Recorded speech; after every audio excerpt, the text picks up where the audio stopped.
Très souvent, les personnes qui entament un parcours spirituel ont tendance à déborder de sympathie.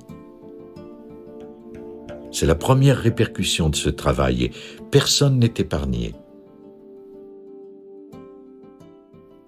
Mais la sympathie n'a jamais aidé quiconque. La sympathie nous permet simplement de montrer aux autres à quel point nous pensons être des gens bien. Fort heureusement, la sympathie peut se transformer en compassion. Et pour ce faire, il est nécessaire d'arrêter de stocker et d'apprendre à donner dans votre vie spirituelle. Il s'agit de la seule voie du développement spirituel. Prenez conscience que vous n'avez pas besoin d'attirer les choses à vous. Nous le faisons tous, probablement de façon inconsciente. Cet élément va également vous permettre d'évaluer à quel stade vous en êtes de votre croissance spirituelle et la façon dont vous êtes affecté par les problèmes des autres.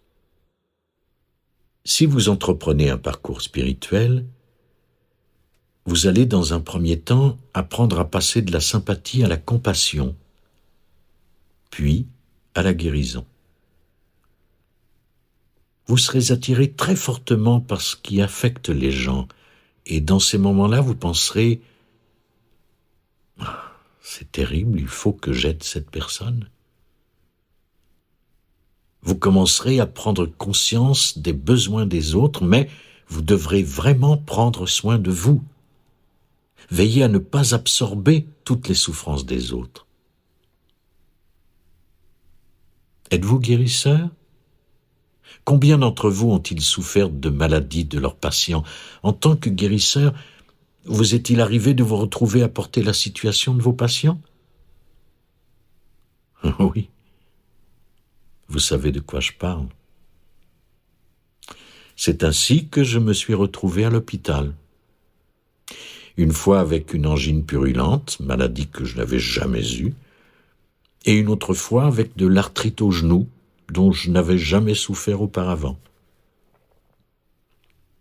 Et les médecins m'ont dit que j'avais tous les symptômes de ces maladies, mais que je ne les avais pas contractés.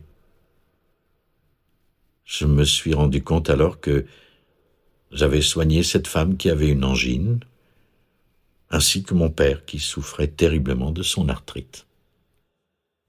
La sympathie que vous ressentez vous place dans un état de réceptivité tel que vous commencez par prendre sur vous les maux de l'autre. Vous les somatisez.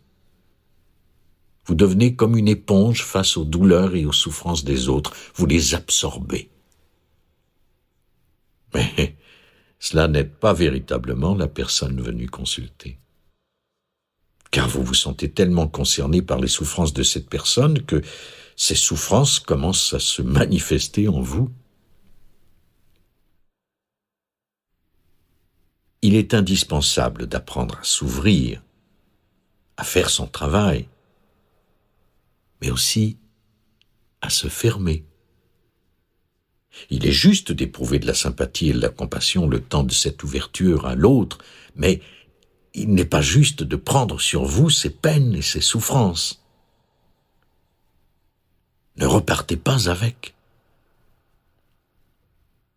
Si cela m'arrivait dans mon travail de médium, je ne connaîtrais que larmes et souffrances, ce que je ne peux me permettre, car il me serait impossible d'aider une personne si je prends sur moi ses souffrances.